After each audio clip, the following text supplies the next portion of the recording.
welcome back to my channel.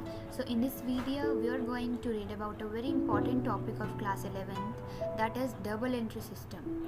So let's start with the chapter's introduction. So this topic was first introduced by Luca Pacioli in 1494, and in this he discussed about the methods of recording both the aspects of a transactions, which are debit and credit.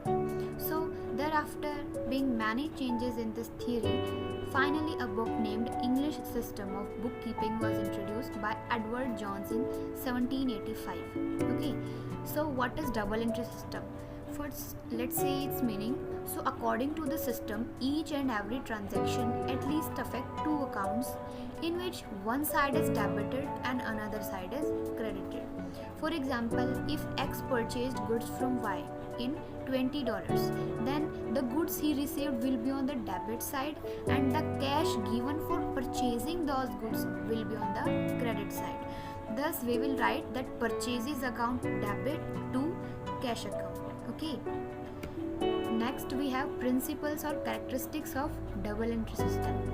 So in this, every transaction affect two accounts. Okay.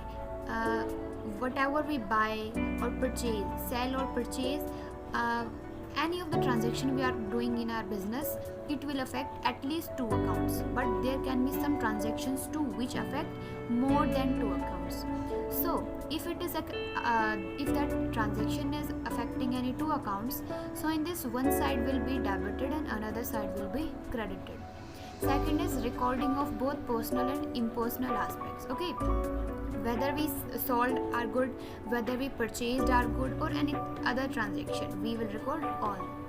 Next we have recording is made according to certain specific rules. It means how we are going to record the transaction in our books of accounts. So there are specific rules which we do have to follow during recording the transactions. Next we have preparation of trial balance. Okay, so in trial balance, all the debits are at one place and all the credits are at one place, or we can say that the transactions of same nature are at same place. Okay, and why is it made? It simplify the accounting records. Okay. Next we have classification of accounts. So accounts are divided into two parts: personal account and impersonal. Personal is again categorized into real account and nominal. So let's read about them one by one. First we have personal account. So the personal account, it means related to a person. It is referred by its name. It means related to an individual, a firm, company, or an institution. Okay, for example, like individual, account of Chintu Mintu, account of a firm, any company, and any institution, account of a bank, account of proprietor, etc. So proprietor here is the owner of the business. Okay, so these all will be recorded in the personal account. Now we have rule. So rule for recording personal accounts will be debit the giver and debit the receiver, credit the giver. It means if we receive something, one who receive will be on the debit side and one who gives will be on the credit side. For example, received 20,000 rupees from Seema.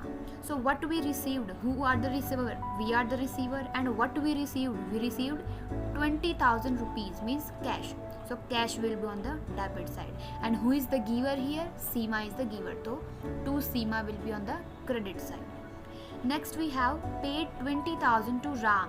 So who is the receiver? Ram is the receiver. So Ram debit to. We are the giver, and what we give? We gave 20,000 rupees. So Ram debit to cash account. Okay. Next see personal accounts. So its types. First we have natural personal, second we have representative personal, and third we have artificial personal. So natural personal will be the accounts of human beings which are living. It will be natural personal account. For example, account of Sia, account of Raj, okay, accounts of Mohan, so on. These will be on the natural personal accounts. Second we have representative personal. In this there will be the accounts of particular person or group of persons. Okay, it referred to group, like salary outstanding, unearned commission. So what is the meaning of salary outstanding? So it means we have to pay the salary but it is not paid yet. It has to be paid.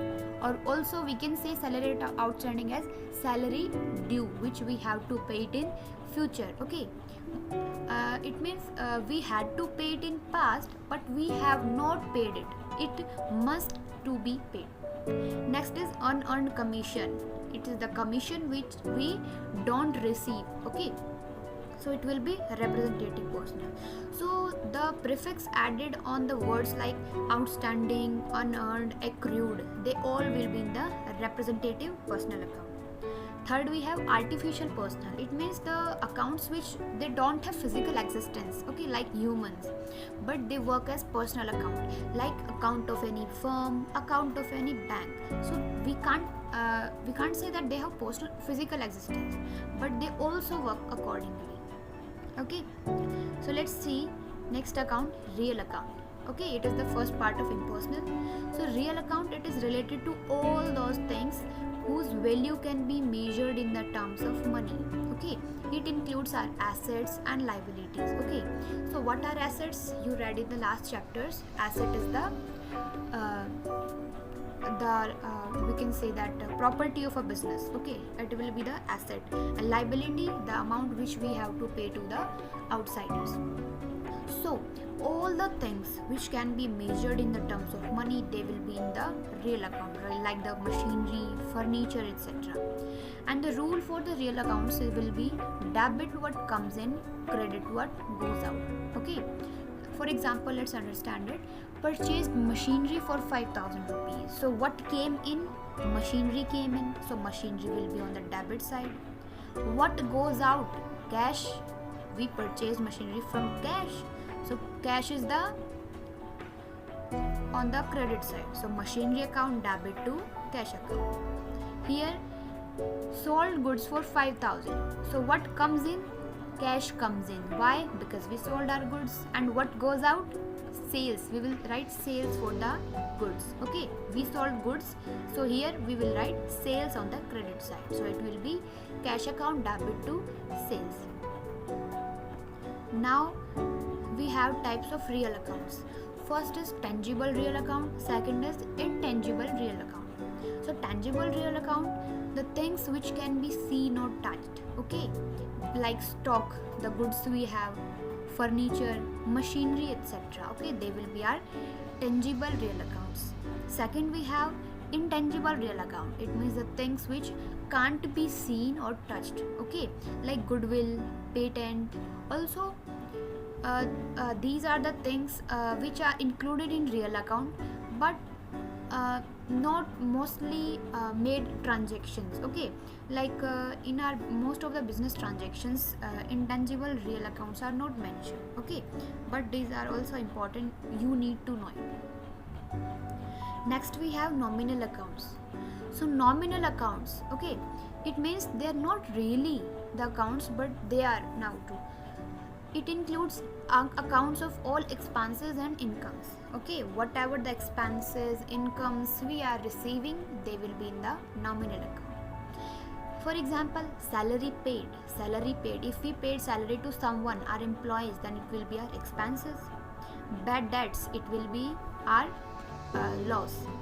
Next is rent paid, it will also be our expense. Commission received, we gained money, so it will be our income. So the rule for nominal account will be debit the expenses and losses, credit incomes and gains. So whatever will be our expenses and losses will be on the debit side, and incomes and gains will be on the credit side. For example, paid 12,000 rupees for salary. So we paid salary, so it is our expenses, so salary will be on the debit side. And how we paid the salary? We paid salary by 12,000 cash, so credit will be to cash.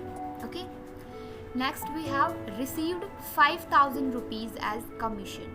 So we received commission, it is our income and gain. Okay, so it will be on the credit side, as it is mentioned here that credit the incomes and gains. So commission will be on the credit side. And what we received? We received money, so cash account debit to commission. Next we have stages of double entry system. Okay, how are the transactions recorded? Okay, so first step we do have original record. Okay, so from here, from the books of original entry. Okay, what is journal? So journal is a sort of primary book which is made with the help of source document. Okay, so from the source document all the transactions are firstly recorded in a primary book called journal. This is the first step, that is original record. Second, we have classification. Classification means transactions are transferred from journal to ledger. Okay, transactions are transferred from journal to ledger, and this process is known as posting. So question can be asked that what is posting? So it is the process of recording a transaction from journal to ledger. So in ledger all the transactions of same nature are at same place, as I told you in the starting, that all debit will be in the same side, all credit will be in the same side. Okay, next we have summary. So what is summary? That after balancing all accounts in ledger, okay, after balancing all accounts, trial balance is prepared. So after trial balance is prepared, trading and loss account are prepared, balance sheet is prepared. Okay, so if we need to summarize it or recap it, we can say that from source document journal is prepared, then ledger is prepared, then trial balance is prepared, then trading and profit and loss account is prepared, and then balanced sheet is prepared. Okay, so these were the stages of double entry system. Now we have advantages of double entry system. First, we have scientific system. It means that transactions are recorded according to specified rules. We need to follow them while recording the transaction in the books of accounts. Second is complete record of every transaction. It means all the full details are given in the books. Next is preparation of trial balance. So why is it prepared? What are advantages? That it is prepared to check accuracy of accounts. Okay, there are very less possibility of fraud. Next is preparation of trading and profit and loss account. So it is prepared to find out gross profit or loss. Okay. Next we have knowledge of financial position of business. How can we do that? As we read before, see that in the last balance sheet is prepared. So after the balance sheet has been prepared, we can find out that what is the financial position of a firm, like how many are there, how many assets are in the business, how many liabilities and capital. So these asset, liability and capital helps us to know the financial position of a business. Next is lesser possibility of fraud. Okay, if there would be any manipulation in the data of the books, it can be easily detected by the double entry system. Next we have legal approval. Legal approval means how the books of accounts are maintained. All are given under the provisions of Legal Act, Companies Act. Okay, so there are several acts under which the provisions are given. Okay. Next we have comparative study. Okay, what is given in this? That whatever we did expenditure, whatever we gain profit, losses, so we can easily compare the profit loss of current year and previous years. Okay, so this easily helps us to study if we maintain all the records by using the double entry system. Last is suitable for all types of businessmen. Okay, so small business, large business, so anyone can use the double entry system. It can be conveniently used by all types of businesses. Now we have disadvantages of double entry system. Okay, there are some disadvantages too. First is, due to a large number of books, this system is quite expensive. Okay, we have to prepare source document, journal, ledger, trading and profit and loss account, trial balance, and then balance sheet. So the system is quite expensive. Next we have proper education and knowledge are required to apply the rules. Okay, if we are illiterate, if we are not properly educated, we can't apply the rules of debit and credit to follow the double entry system. Also, there are some many types of error which may get created. Okay, first is Error of omission, it means if we forget to altogether record the transaction. Okay, like there are 10 transaction mentioned, but we recorded only 8 or 9, so one transaction remained altogether unrecorded, so it would be a error. Next is error of commission, it means if wrong amount is recorded, at the place of 10,000 we recorded 12,000 or 8,000, so it will be error of commission. Next is error of principal, it means that we recorded transaction in right side but in the wrong account. Okay, like we purchased good. Okay, if we purchased good, the good will be on the debit side, purchases will be on the debit side, but we wrote it in the wrong. Okay, like sales. Okay, so in the similar way, if we are recording a transaction in the right side but in the wrong account, it will also cause a disturbance, so this error is called error of principal. Next we have compensating error. Compensating error means if effect of one error is cancelled by the effect of some another error. Let me give you a small example. For example, like in the first transaction we gain 100 rupees, but you wrote it 80, and in second transaction 100 rupees we gained, but you wrote it 120. So in the first transaction you wrote 20 rupee less, and in the second transaction you wrote 20 rupees more. So by this the error of both the transaction get compensated, get cancelled.